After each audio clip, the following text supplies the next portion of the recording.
todos tenemos un cierto deseo siempre, ¿no?, de alcanzar un lugar en particular, de llegar a un lugar en particular. Y no me refiero solamente a alcanzar un sitio que esté situado en un punto geográfico concreto, ¿no?, como quien quiere viajar a cualquier país o cualquier lugar remoto del mundo porque le encanta, ¿no? Sino que me refiero a que todos deseamos alcanzar un cierto lugar muchas veces de manera figurativa, ¿no? Como el deseo que tenemos de conseguir cierta meta en la vida o llegar a tal punto o a tal, a cual posición, ¿no? Eso también es el deseo de llegar a un cierto lugar, ¿no? Cuando el deseo se junta con el esfuerzo por alcanzarlo, entonces lo que buscamos es una manera de poder llevar a cabo aquel deseo que tenemos, ¿no? Es decir, ideamos un camino, ideamos un plan que queremos seguir para alcanzar ese objetivo. En la Biblia encontramos también historias que siguen este patrón, ¿no? Pero siempre que se trata de alguna persona que no consideraba a Dios o que no consideraba el temor de Dios ni la dirección de Dios, tanto el camino como el punto que querían alcanzar estaban completamente desviados del verdadero objetivo, ¿no? Y muchas veces se frustran por la propia mano de Dios. Por ejemplo, vamos a poner un ejemplo muy sencillo. Al principio del libro del Génesis, al principio de la Biblia, ¿no?, encontramos en el capítulo 11 aquella historia que, por cierto, tiene mucho que ver con Pentecostés después, porque es justamente lo contrario. Y en el capítulo 11 vemos la Torre de Babel, ¿no? La idea que tienen los hombres de construirse una gran ciudad, una gran torre que su cúspide llegue al cielo, de tal manera un poco como desafiando, digamos, a Dios, ¿no? Entonces, tenían un objetivo, una meta que querían alcanzar y se pusieron manos a la obra, ¿no? Empezaron a construir, tenían cierta tecnología para lograrlo, pero tanto el objetivo como el plan o el camino que estaban siguiendo estaba desviado. Entonces, en este caso, Dios frustró el plan de ellos, ¿no? Él vio lo que estaban haciendo y dijo, voy a dispersarlos a todos y cada uno por un lugar, cada uno con su lengua, y los voy a confundir para que dejen de idear este plan que tenían, ¿no?, de juntarse a una, pero para estar, digamos, en oposición a Dios. Ese, por ejemplo, es una de las historias de otras tantas que tenemos en la Biblia en la que el objetivo y el camino a seguir están mal y Dios lo frustra. Y es cierto que hay otras ocasiones en las que también estas dos cosas están mal, pero el juicio de Dios no se manifiesta de esta manera, no se manifiesta de manera tan directa, sino que simplemente Él nos deja andar en nuestro propio camino y vamos acumulando para nosotros ira, a no ser que nos arrepintamos, ¿no? Por ejemplo, vemos en el capítulo 1 de los Romanos, que estuvimos viendo hace ya unos meses, casi hace un año creo, ¿no?, cómo Dios deja a muchos en su ira seguir y andar en sus propios caminos, en su propio entendimiento, y es una manera en que Él también muestra su ira o su condenación a objetivos y caminos que no tienen nada que ver con su plan. Entonces, estas son las dos maneras generalmente que Dios actúa cuando el objetivo y el camino que seguimos no es el correcto. O bien emite un juicio directo, o bien nos deja a nuestro propio camino, que también es una forma de juicio. Pero lo cierto es que la Biblia, las Escrituras, nos muestran cuál es el verdadero objetivo que tenemos que alcanzar, nos muestran cuál es el camino correcto que tenemos que seguir y que ningún ser humano busca ni quiere, ¿no? Por ejemplo, el apóstol Pablo, una vez más lo reitero, en su carta a los romanos dice, no hay quien busque a Dios. Sabemos que la Biblia nos está enseñando que ese es el objetivo, buscar a Dios, y luego nos mostrará cuál es el camino. Pero no hay quien busque a Dios, dice el apóstol Pablo. Muchos podrían decir, bueno, pero la gente sí busca caminos para encontrar a Dios o para buscar cierta espiritualidad, ¿no? Porque mira, existen muchas religiones, existen muchas espiritualidades, existen distintas filosofías, y eso es cierto. Es cierto que la gente busca de alguna manera algo, pero no buscan al verdadero Dios. Buscan otros dioses, buscan otros ídolos, buscan una satisfacción para uno mismo, pero a Dios propiamente, al Dios que conocemos a través de la Biblia, nadie lo busca. Lo que se busca con este tipo de religiones y de filosofías al final no es otra cosa que un ídolo, un dios o algo que me sirva a mí de cierta manera, que esté un poco hecho a mi imagen y semejanza, algo que se ajuste y se encaje más o menos a cómo yo quiero vivir y cómo quiero que las cosas sean, ¿no? Por tanto, si es idolatría, ya no es el verdadero Dios, porque el propio Dios nos muestra, ¿no?, en sus propios mandamientos quién es Él, a Él solo le debemos adorar, y que no nos haremos imagen de Él, no solo físicamente, sino muchas veces las imágenes que nos hacemos son mentales, y no son el mismo Dios que se ha revelado, sino ídolos que nosotros nos hacemos. Y la idolatría, como digo, y como ya sabemos, no es otra cosa que buscar algo que nos favorezca en nuestro propio provecho, nuestra propia conveniencia personal. Por eso, lo que vemos en el Evangelio, lo que nos muestra el Evangelio, es que aquello que los hombres no hacemos, es decir, buscar a Dios, es lo que Dios ha hecho al venir a nosotros en carne, ¿no? En Cristo Jesús. Y él ha sido quien ha venido a buscarnos, Él ha sido el que ha venido a ofrecernos el camino para llevarnos a Él, y esto es lo que realmente necesitamos. Es decir, tanto el objetivo como el camino no los alcanzamos nosotros, nos han sido dados por Dios mismo. Y eso es lo que vamos a estar meditando en esta mañana, es lo que vamos a estar estudiando en este texto que vamos a leer enseguida, vamos a leer ya, de hecho, si lo tenéis preparado, y vamos a ver qué es lo que nos tiene que enseñar acerca de este Dios, qué nos enseña acerca de Jesús, cómo nos muestra el verdadero objetivo y camino que debemos seguir. Fijaos lo que dice aquí a partir del versículo 35. El siguiente día, otra vez estaba Juan y 2 de sus discípulos, y mirando a Jesús que andaba por allí, dijo: «He aquí el Cordero de Dios». Le oyeron hablar los 2 discípulos y siguieron a Jesús, y volviéndose Jesús y viendo que les seguían, les dijo: «¿Qué buscáis?». Ellos le dijeron: «Rabí», que traducido es o significa maestro. Le dijeron: «¿Dónde moras? ¿Dónde vives?». Les dijo: «Venid y ved». Fueron y vieron dónde moraba, dónde vivía, y se quedaron con él aquel día, porque era como la hora 10, ya era tarde. Andrés, hermano de Simón Pedro, era uno de los 2 que había oído a Juan y habían seguido a Jesús. Este halló primero a su hermano Simón y le dijo: «Hemos hallado al Mesías», que traducido es o significa el Cristo, y le trajo a Jesús. Y mirándole Jesús dijo: «Tú eres Simón, hijo de Jonás. Tú serás llamado Cefas», que quiere decir, significa Pedro. El siguiente día quiso Jesús ir a Galilea y halló a Felipe y le dijo: «Sígueme». Y Felipe era de Betsaida, la ciudad de Andrés y Pedro. Felipe halló a Natanael y le dijo: «Hemos hallado a aquel de quien escribió Moisés en la ley, así como los profetas, a Jesús, el hijo de José de Nazaret». Natanael le dijo: «¿De Nazaret puede salir algo bueno?». Le dijo Felipe: «Ven y ve». Cuando Jesús vio a Natanael que se le acercaba, dijo de él: «He aquí un verdadero israelita en quien no hay engaño». Le dijo Natanael: «¿De dónde me conoces?». Respondió Jesús y le dijo: «Antes que Felipe te llamara, cuando estabas debajo de la higuera, te vi». Respondió Natanael y le dijo: «Rabí, tú eres el Hijo de Dios, tú eres el Rey de Israel». Respondió Jesús y le dijo: «Porque te dije, te vi debajo de la higuera, ¿crees? Cosas mayores que estas verás». Y le dijo: de cierto os digo, de aquí en adelante veréis el cielo abierto y a los ángeles de Dios que suben y descienden sobre el Hijo del Hombre». Hasta ahí vamos a leer en esta mañana y vamos a estar meditando. Lo primero en lo que me gustaría reflexionar un poco es lo que yo he llamado, y dejo en pantalla, buscadores de viento, o buscar el viento. ¿En qué me baso un poco para esta frase? No sé si algunos de vosotros habréis leído el libro de Eclesiastés, pero a veces el libro de Eclesiastés utiliza una expresión muy interesante, ¿no? Que dice que es como correr tras el viento, ¿no? Perseguir el viento. El libro de Eclesiastés nos muestra que la vida debajo del sol, sin una perspectiva de Dios, ¿no? Es vanidad, no que no valga para nada, pero que es todo muy como una neblina, ¿no? Todo desaparece y todo lo que buscamos y perseguimos es pues como correr tras el viento, porque quien corre tras el viento tú me dirás que puede conseguir realmente, no llega a alcanzarlo, ¿no? No llega a poder atraparlo.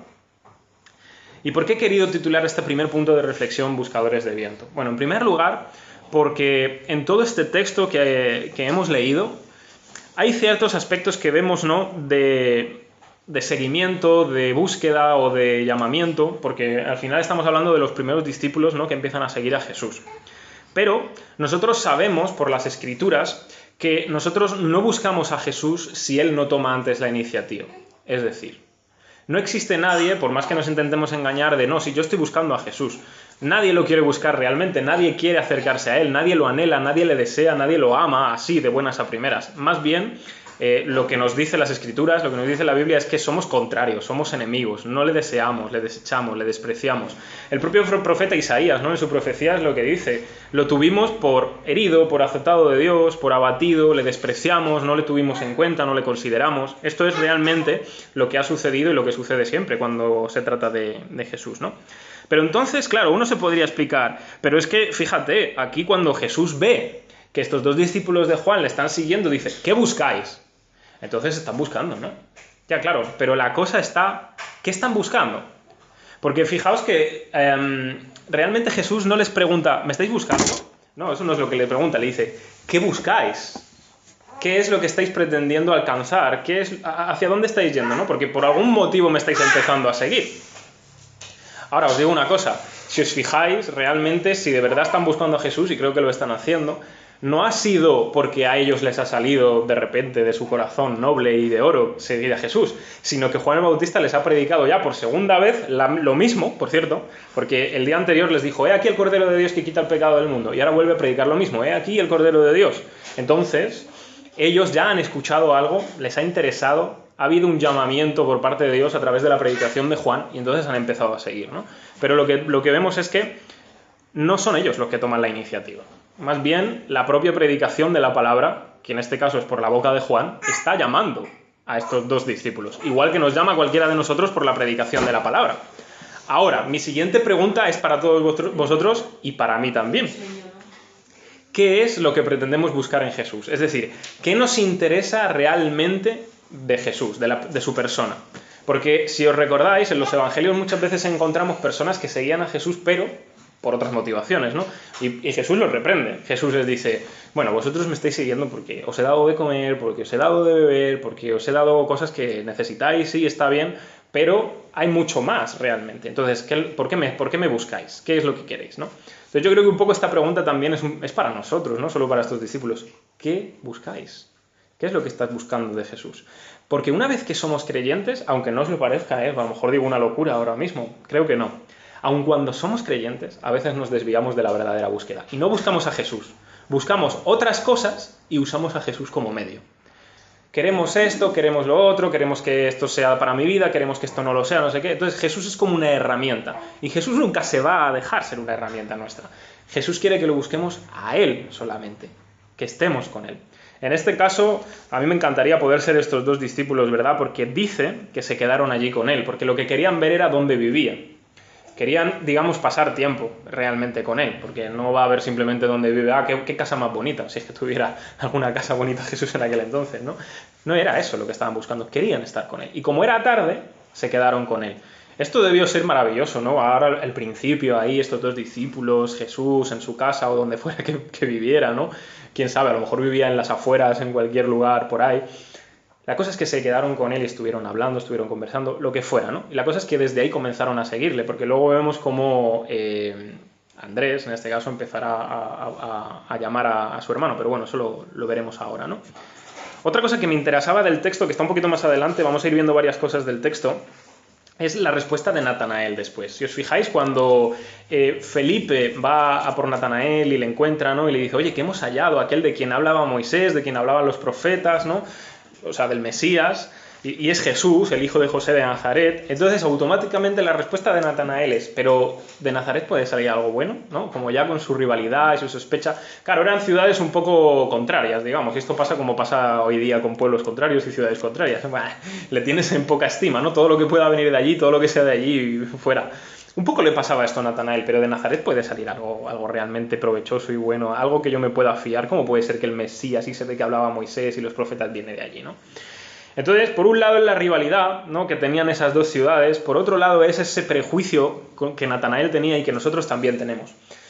Y ese es el problema que muchas veces tenemos que enfrentar nosotros mismos, que como estamos tan llenos de prejuicios, como estamos tan llenos de rivalidades absurdas, nos perdemos lo que Dios está haciendo. Nos perdemos lo que Dios está llevando a cabo y dónde lo está haciendo. Porque en este caso, menos mal, que Natanael, por algún motivo, aceptó el llamado de Felipe, que le dijo, ven y ve, y dijo, bueno, voy a ir, ¿no? Y en ese momento ya tiene un encuentro con Jesús. Pero muchas veces la simple absurdez, ¿no? De nuestra vida, de nuestros prejuicios, nos hacen perdernos muchas cosas. Y como cristianos ya, también estamos llenos muchas veces de prejuicios que deberíamos, no te voy a decir abandonarlos así y hasta como decir, bueno, es que no valen para nada. A veces hay prejuicios fundados, ¿no? Pero realmente no nos vale como esta situación, ¿no? Porque simplemente es una ciudad rival o porque vete a saber allí si ha salido algo bueno alguna vez, ¿no? Dios nos puede sorprender en cualquier momento, Dios puede hacer cosas increíbles en cualquier momento y en este caso lo iba a hacer. Si os fijáis, en el caso de Jesús, Dios se manifestó en medio de donde menos podríamos esperar. ¿Por qué? Porque si recordáis, más adelante, más atrás, que ya lo leímos y estudiamos hace unas semanas, cuando los judíos envían a ese grupo a preguntar a Juan el Bautista, oye, tú eres Elías, tú eres el profeta, tú eres el Mesías. Ellos, que eran los que habían estudiado las Escrituras, los que conocían, Querían saber realmente si estaba cumpliendo las cosas como tenía que ser. Y de hecho, en el Evangelio de Juan es uno de los evangelios en el que nunca vemos algo que sí vemos en los otros evangelios, y es que Jesús nació en Belén, que era de donde venía realmente, donde tenía que venir el Mesías, ¿no? Claro que también podemos entonces entender un poco la cierta sospecha pero de Nazaret puede salir algo bueno, ¿no?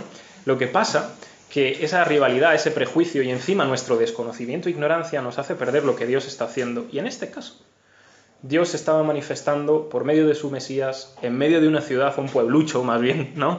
Que no era nada, vamos a decir, no era casi nada, este Nazaret, pero ahí era donde Jesús estaba viviendo, donde se estaba criando, ¿no? Después de que nació en Belén, después de ese tiempo que todos a veces olvidamos que estuvo en Egipto también, luego regresó, pero entonces ahí es donde él creció, ¿no? Y si Dios también puede estar haciendo muchas cosas, o va a hacer muchas cosas que nos sorprenden, que no esperamos, donde menos lo pudiéramos llegar a pensar, ¿no? En nuestras vidas o en las vidas de otros, sobre todo con respecto a su plan, al Evangelio, ¿no? A todo lo que él está llevando a cabo en este mundo, ¿no?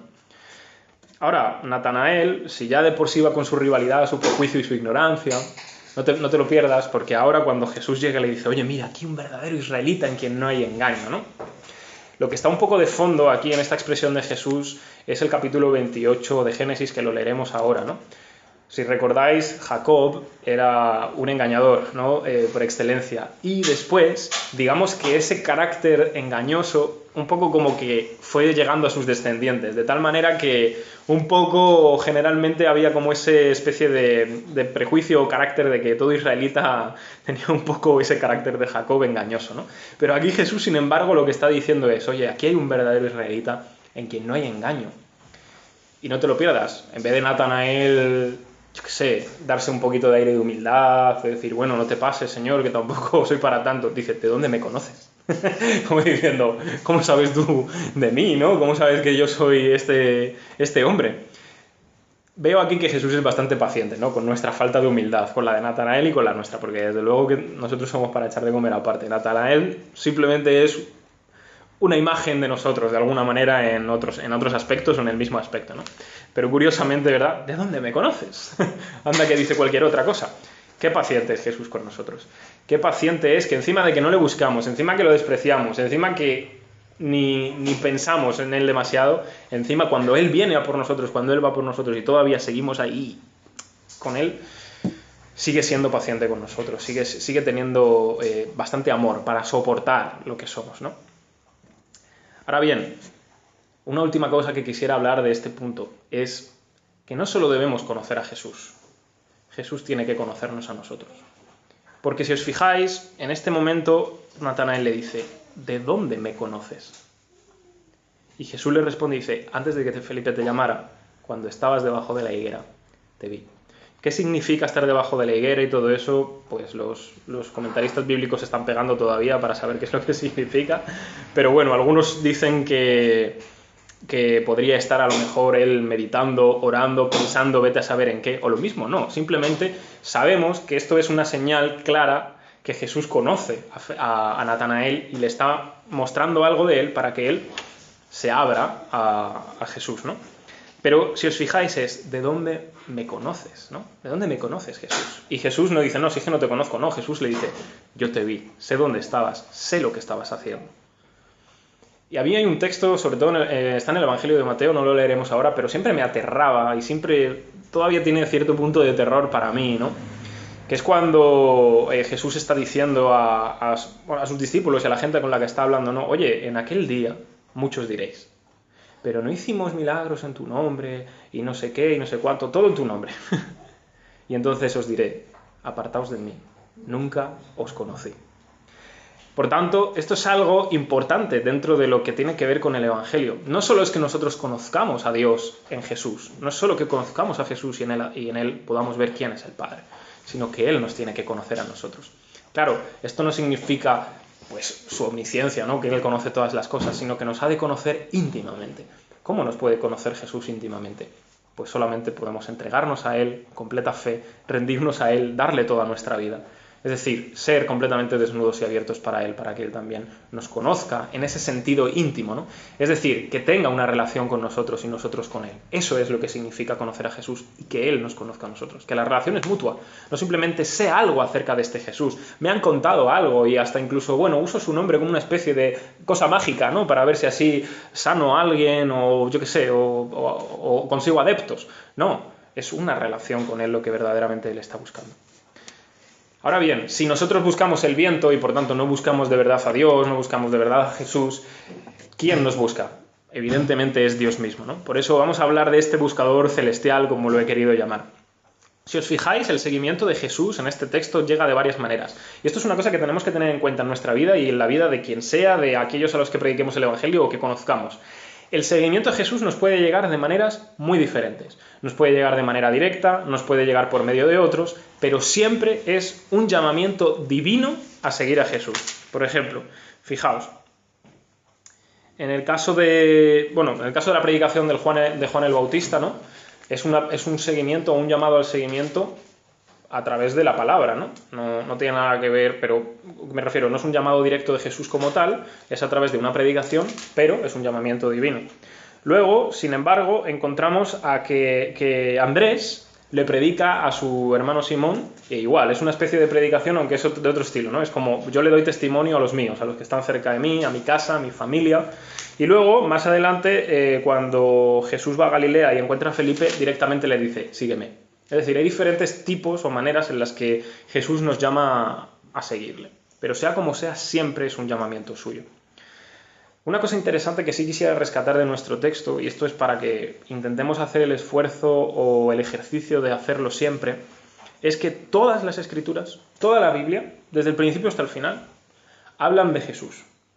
Yo sé que no es tan fácil a veces descubrir cómo la Biblia habla de Jesús, pero ciertamente todas las Escrituras nos llevan hacia Él. En algunos lugares digamos que es un poco más difícil, un poco más oculto, un poco más oscuro, y en otros es claro, ¿no? Porque el Nuevo Testamento rescata un montón de textos, de profecías que claramente se cumplen en Jesús. Pero sea como sea, cada vez que leamos la Biblia, lo que deberíamos tener en cuenta es, oye, ¿qué dice este texto, el que sea que esté leyendo, de Jesús? ¿O cómo me apunta a Él? ¿Cómo me dirige a Él? ¿Cómo me lleva a Él de alguna manera? ¿Por qué digo esto? Porque si no leemos las Escrituras con Jesús como protagonista, vamos a decir, con Jesús como el centro, al final vamos a convertir la Biblia en muchas cosas, pero nunca va a ser una buena noticia. Convertiremos la Biblia a lo mejor en una lectura moralista. A ver, ¿qué es lo que tengo que hacer hoy o qué tengo que dejar de hacer, ¿no? Que está bien en algunos aspectos, porque evidentemente que amar a Dios es guardar sus mandamientos, ¿no? Pero, ¿qué tiene que ver con Jesús? Es decir, ¿qué historia está contando Dios que se cumple en Jesús finalmente? Y digo esto porque en este caso, cuando Felipe encuentra a Natanael, a Felipe a Natanael le dice, hemos hallado a aquel de quien hablan Moisés y los profetas, que era otra manera de decir, hemos hallado a aquel de quien habla toda la Biblia, ¿no? La Biblia que tenían en aquel entonces. Y el propio Jesús dirá también, oye, las Escrituras dan testimonio de mí, y vosotros no os estáis dando cuenta, y entonces no tenéis vida precisamente por eso. Porque lo que estáis buscando en las Escrituras es otra cosa, sin daros cuenta de que ellas dan testimonio de mí. Y es en mí donde está la vida. Eso es una de las cosas que él reprendió sobre todo a los fariseos, a los escribas, a los doctores de la ley que conocían las Escrituras, pero no leían la Biblia mirando qué decían acerca de él, ¿no? ¿Qué tiene que ver entonces todo esto de las Escrituras y qué tiene que ver y por qué son tan importantes, ¿no?, para nosotros? Evidentemente por lo que ya hemos dicho y por lo que ya conocemos. La fe viene por el oír y el oír por la palabra de Dios. Entonces esto significa que la única cosa que Dios nos ha dado, o sea, la única garantía que nosotros tenemos de que Dios nos haya dado, que vaya a bendecir sí o sí, es su propia palabra. Si nosotros predicamos su palabra, no tenemos nada más que preocuparnos, ni que temer, ni nada más. ¿Que no hay resultados como nosotros queremos? Bueno, vale, pero sabemos que si estamos predicando lo que Él ha dicho que va a bendecir, lo va a bendecir. Y esa es su palabra. Y esto lo digo porque debemos seguir insistiendo en predicar la palabra y sobre todo predicar el Evangelio. Juan hizo esto. El día anterior, ¿qué había predicado Juan? Este es el Cordero de Dios que quita el pecado del mundo. Siguiente día, este es el Cordero de Dios. Es decir, está repitiendo el mismo mensaje, está otra vez hablando de lo mismo, del mismo Evangelio, está persistiendo en continuar con esa palabra que verdaderamente es importante. Y esto tiene que ver con otra cosa. El Evangelio es siempre el mismo Y nunca va a ser aburrido, nunca va a ser pesado. Y créeme que no pasa nada porque cada domingo que estemos aquí prediquemos el Evangelio. De hecho, no tenemos otra cosa que podamos predicar que no sea el Evangelio. Podemos hablar de muchas cosas que la Biblia habla, de muchos temas, de muchas experiencias que encontramos en las Escrituras, pero al final todo nos va a apuntar a Jesús y todo nos va a apuntar a su Evangelio. Y realmente es lo único que salva a la gente y nos salva a nosotros. Una vez que ya llevemos años y años en el Evangelio, sigue salvándonos el mismo mensaje. Sigue haciéndonos volver a centrarnos en quién es Jesús y lo que Él ha hecho. No podemos perder esto de vista. No es, bueno, el Evangelio es lo que yo escuché por primera vez cuando me convertí y tal, y es para la gente que no conoce a Dios, y ahora yo ya pues estoy a otra cosa. No, no es verdad. El Evangelio es lo que siempre, una y otra vez, tenemos que estar insistiendo. Tengas 5 años, 10 años, 30, 40, 50, 80, viviendo el Evangelio, siempre tiene que ser ese mensaje, ¿no? Con todo lo que eso lleva. Y no es aburrido ni pesado, a mí no me aburre, a mí el Evangelio no me aburre. Estar una y otra vez meditando en lo que Jesús ha hecho por mí no me aburre. Más bien todo lo contrario, intento descubrir cada vez más, porque es una cosa a veces incomprensible realmente lo que Dios ha hecho a través de Jesús por nosotros. Cuando vas como metiéndote más profundo dices, pero ¿esto cómo es posible, no? Lo que significa, lo que Dios ha hecho, hasta qué punto ha llegado. ¿Y por qué es importante que siempre prediquemos el Evangelio? Porque claro, tú me puedes decir, bueno, Jesús, está bien, no hay más predicado el Evangelio, si el próximo domingo vuelves a predicar el Evangelio, pues a mí sí me aburre, lo siento mucho. Y yo te diré, bueno, pero es que hoy el que no escucha el Evangelio puede escucharlo al día siguiente. Quiero decir, estos dos discípulos de Juan, yo me imagino que estaban con él también el primer día. Porque no es que digas, bueno, Juan predicó hace 3 meses y ahora después de 3 meses vuelve a predicar lo mismo. A lo mejor en ese lapso de tiempo ha conseguido a más discípulos, ¿no? El día anterior él había dicho el mensaje, aquí el Cordero de Dios que quita el pecado del mundo, y ahí no vemos nada, ahí no vemos que estos dos discípulos hagan nada. Ahora, al día siguiente, aquí el Cordero de Dios, y de repente se les ilumina el entendimiento a estos dos discípulos y dicen, oye, vamos a seguir a Jesús. Eso es lo mismo que pasa con la predicación del Evangelio siempre que lo hacemos.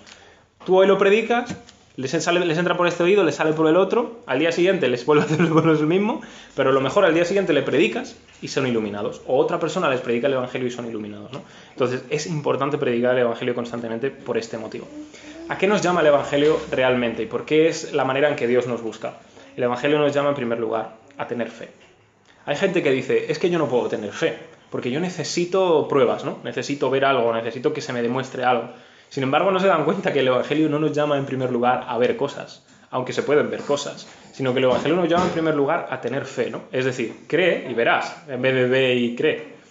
¿Por qué? Porque fijaos el mensaje que una y otra vez aquí se está repitiendo por parte de los discípulos, por parte de Jesús. Todo el rato dicen, ven y ve, venid y ved, ven y verás, todo el tiempo. Es decir, tú primero ven, que lo vas a ver. Y luego no solo eso, sino más adelante, dice Jesús, a partir de ahora veréis.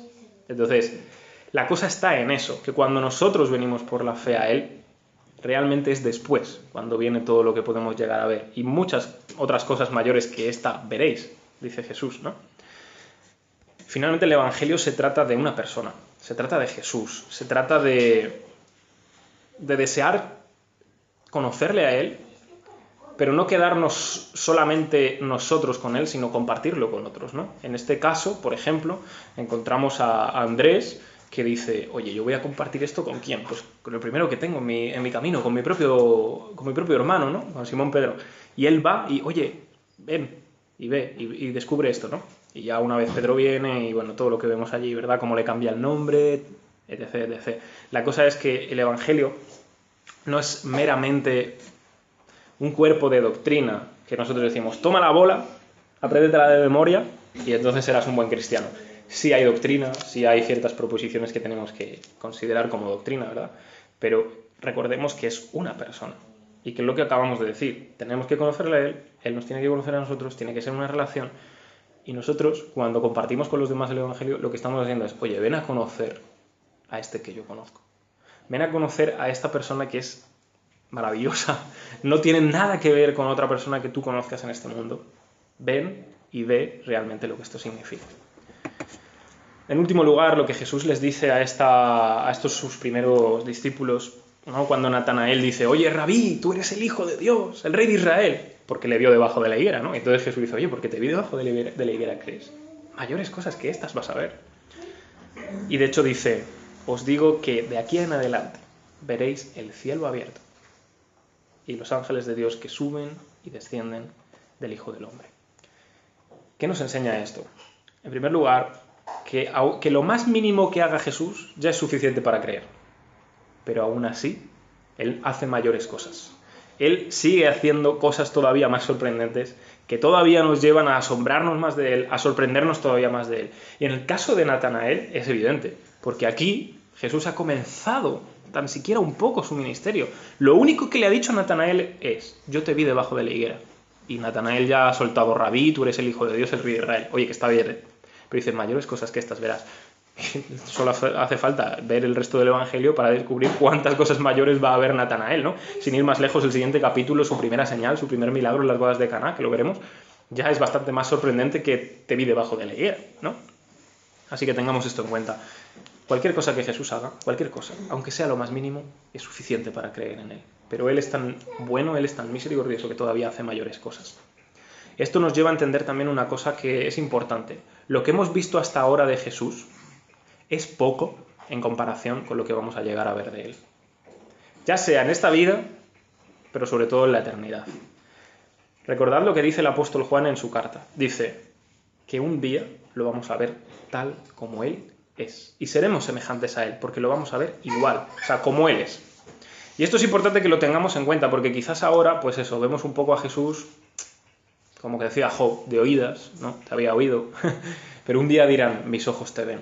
Y de alguna forma ahora, por la fe, también podemos verlo, ¿no? No lo podemos ver literalmente, porque Pedro nos dice que lo amamos sin haberlo visto, y un día lo veremos, pero la fe puede llegar a ver cosas, o tiene certeza de cosas que no se ven, ¿no?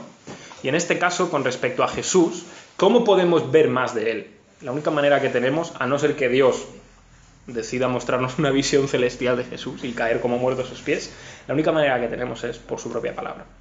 Esta es la manera en que tenemos de ver cosas sorprendentes de Jesús, cosas maravillosas de Él, seguir leyendo, seguir conociendo acerca de Él, y sobre todo por la oración debemos seguir buscando una relación con Él. No solo leo acerca de ti, sino Él me habla aquí y yo le respondo por medio de la oración. Pero ¿qué dice Jesús? De aquí en adelante veréis el cielo abierto. Esto es importante que lo consideremos porque Jesús es el único que puede abrirnos el acceso al cielo. El único. Y no solo eso, Jesús es el único camino que nos puede hacer llegar a la presencia de Dios en el cielo. Es decir, que verdaderamente Jesús nos está dando el objetivo que tenemos que alcanzar, es decir, Dios mismo en su presencia, en su hogar, en el cielo, y Él mismo nos dice cuál es el camino a seguir. Él. Por tanto, Él es el propio camino hasta llegar al objetivo. Y Él es el que hace las dos cosas. Nos abre el cielo y nos hace que sea el camino para acceder a Él. Me gustaría que leyésemos el texto que os he dicho antes de Génesis, que nos explica un poco lo que Jesús está diciendo aquí, de que veréis el cielo abierto y ángeles que ascienden, que descienden sobre el Hijo del Hombre. Fijaos, está en Génesis capítulo 28, creo que lo tengo por aquí. Capítulo 28. Y desde el versículo 10 dice: salió pues Jacob de Beerseba y fue a Harán. Capítulo 28, desde el versículo 10 estoy leyendo. Y llegó a un cierto lugar y durmió allí porque ya el sol se había puesto, y tomó de las piedras de aquel paraje y puso a su cabecera y se acostó en aquel lugar, ¿no? Jacob estaba muy cansado, pues se puso a dormir. Y soñó. ¿Y qué soñó? Y he aquí una escalera que estaba apoyada en tierra y su extremo tocaba en el cielo. Y he aquí ángeles de Dios que subían y descendían de ella. Y he aquí Jehová estaba en lo alto de ella, el cual dijo: yo soy Jehová, el Dios de Abraham tu padre, y el Dios de Isaac. La tierra en que estás acostado te la daré a ti y a tu descendencia. Será tu descendencia como el polvo de la tierra, y te extenderás al occidente, al oriente, al norte y al sur, y todas las familias de la tierra serán benditas en ti y en tu descendencia. He aquí yo estoy contigo y te guardaré por donde quiera que vayas, y volveré a traerte a esta tierra, porque no te dejaré hasta que haya hecho lo que te he dicho. Y despertó Jacob de su sueño y dijo: ciertamente Jehová está en este lugar, y yo no lo sabía. Y tuvo miedo y dijo: cuán terrible es este lugar, no es otra cosa que casa de Dios y puerta del cielo. Y se levantó Jacob de mañana, tomó la piedra que había puesto de cabecera, la alzó por señal, derramó aceite encima de ella, y llamó el nombre de aquel lugar Betel, que significa casa de Dios, aunque Luz era el nombre de la ciudad primero.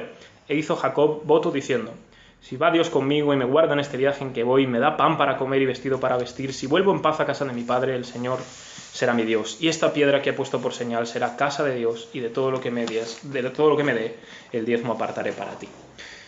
Básicamente, Jesús está meditando en este texto y lo está aplicando a sí mismo. Lo que Jacob vio en este sueño, una escalera que estaba apoyada en la tierra, que iba hasta el cielo y que ángeles ascendían y descendían, era una manera en la que Dios le muestra que, oye, yo estoy aquí, estoy en sintonía contigo, estamos en relación, abro el cielo para que tú y yo estemos en relación. Entonces en ese momento Jacob teme, ¿no? Oye, yo no sabía que Dios estaba aquí, tiene temor. Y en aquel momento, ¿cómo llama a aquel lugar? Betel, casa de Dios, ¿no? Y Dios le demuestra cuáles son las promesas que él le ha hecho. Yo voy a estar contigo, yo voy a dar esta tierra a tu descendencia. Todo eso, ¿no? Todo lo que tiene que ver con las promesas que le dio a su padre Abraham. Pero claro, Jesús toma este texto y lo va a llevar a un punto mucho más elevado, a un punto más alto. ¿Quién es esa escalera? Es él mismo. Él mismo es la escalera. Sobre él ascienden y descienden esos ángeles, y él es el que desde el cielo ha abierto la trampilla de la guardilla, como he dicho en el título, y entonces la escalera ha bajado, se ha apoyado en el suelo, y ahora tenemos la manera en que desde la tierra podemos acceder también al cielo. Pero viene desde arriba y desciende, ¿no? ¿Cuáles son las promesas que Dios nos ha dado?